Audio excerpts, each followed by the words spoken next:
good old classic arcades. The one place where we can escape and relax our minds with some good clean fun, where nothing strange ever happens whatsoever. Now if that were true, you wouldn't be watching this video now, would you? Today I'm going to show you the top 10 most surprising Easter eggs you didn't know were hidden inside of classic arcade games. Golden Tee 99. Golden Tee is a rather ordinary, relaxing golfing simulator mostly popularized by its endless appearances in bars across America. However, things take a quick turn away from relaxing to strange if you were to venture far enough off course in Golden Tee 99. For instance, there's this guy relieving himself.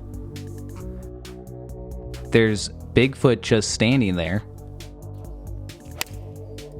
You okay there, buddy? And also, wait a second. Holy, is that a dead corpse? And is that blood coming out of his head? Apparently the majority of Golden Tee games contain strange Easter eggs like this, but this one is by far the most graphic one that we know of. Let me know if you find any more the next time you hit a ball super off course, the next time you play Golden Tee at your local bar. Galaga. Here's a cool little trick you can do for your friends the next time you come across a Galaga machine without having to drop down a single quarter. During the game's insert coin demonstration mode, if you were to move the joystick at the exact moment this ship drops its tractor beam. It didn't work. Oh, No, you got it. Got it. Go. You got it. Are you moving now? Yeah. Huh? You're suddenly able to take control of the player's ship and actually play a free game. Unfortunately, this is a rather quick playthrough until the game displays a system check screen. See that?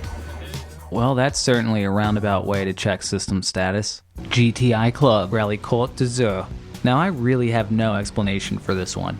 GTI Club is an extremely simple rally car racer from 1996 in which players can endlessly lap around a single course. It's about as fun as it sounds.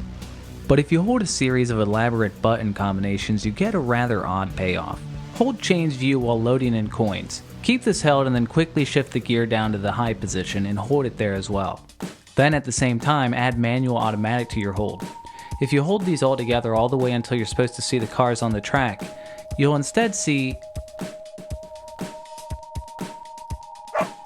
a bunch of German Shepherds? Yeah, I don't really know what the joke is here. I know somebody has a good answer for this. The Simpsons. On The Simpsons, if you were to hit this tree on the first stage before the first boss, you can snag a couple of power-ups. But if you continue to pester this tree long enough for more power-ups... Huh. Can you hit it?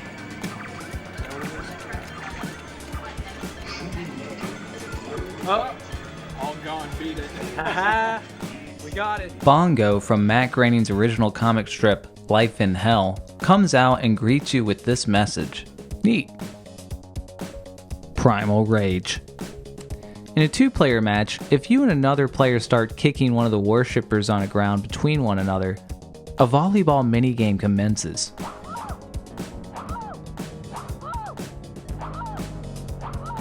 This game is weird. NBA Jam. This is a rather hard egg to do with one person, so we had to grab other players in the arcade to help us out. If you were to hold down every button on this machine during the matchup screen, nothing happened. Well, unfortunately that's because this was an NBA Jam Tournament edition disguised in an NBA Jam cabinet. You need the original NBA Jam to do this. And if you were to do it correctly, the whole game suddenly transitions into a 3D tank game, strikingly similar to Atari Classic Battlezone. And this isn't the only cabinet to pull a full-on switch to an Atari Classic. Mortal Kombat II. In Mortal Kombat 2, if you were to win 249 times in a row in a two-player match, the last match is settled with the dawn of all video games. Jailbreak. Now here's an egg that requires a lot of effort that I sadly imagine some players actually spent the energy for back in 1986. If you can save the first 3 hostages in this chaotic swarm of 8-bit bullets, you unlock a rapid-fire grenade launcher, and if you shoot it into this window you get a little flash frame of some 8-bit nudity. The things we used to do before the internet. Area 51. Not only is Area 51 one of my favorite games, along with its 6th generation follow-up, this also remains to be one of my favorite Easter eggs. At the beginning of the game, don't shoot anything. You'll quickly find that you have no problem surviving. Now instead of shooting the aliens, you have to shoot all of your allies instead. Some of these are tricky. This one took me a few times because she runs fast and runs across an alien on the screen as well, and you're not supposed to hit any aliens, and if you do, you gotta do it again. If you hit all 4 teammates, you're presented with this message. Wow, Kron Hunter. Did you see that? It said Kron Hunter. Now you get to fight as an alien. That's awesome. You get to play the rest of the game in this awesome negative data mosh effect. That's right, data mosh. Area 51 did it first.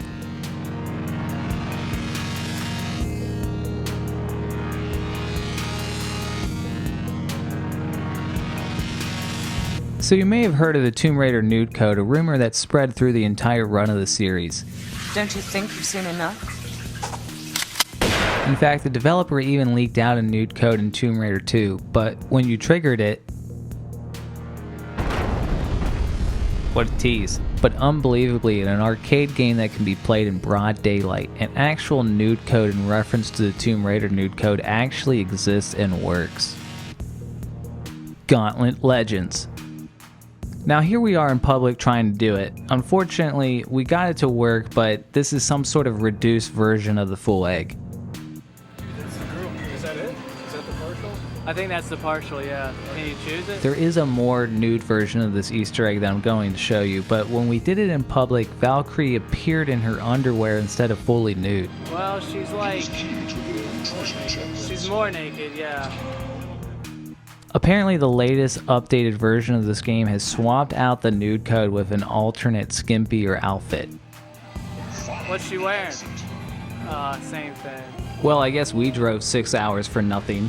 Just kidding, it was pretty close. The earliest running version of Gauntlet I could find was version 1.6. On the second blue player slot, if I enter my name as NUD and then the number 069 as my passcode,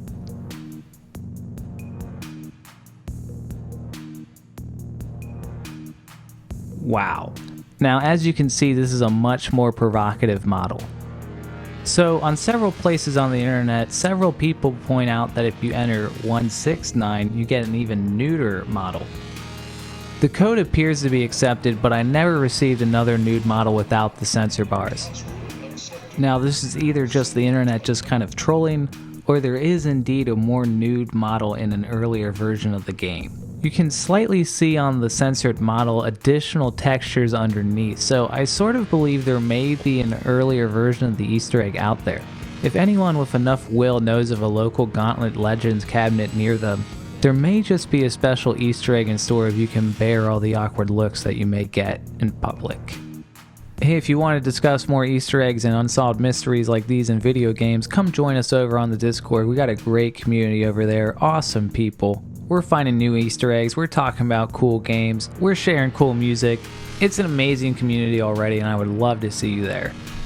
If you like this video, please subscribe. I have a few new video ideas coming your way, as well as some follow-ups to some previous videos as well. Stay tuned.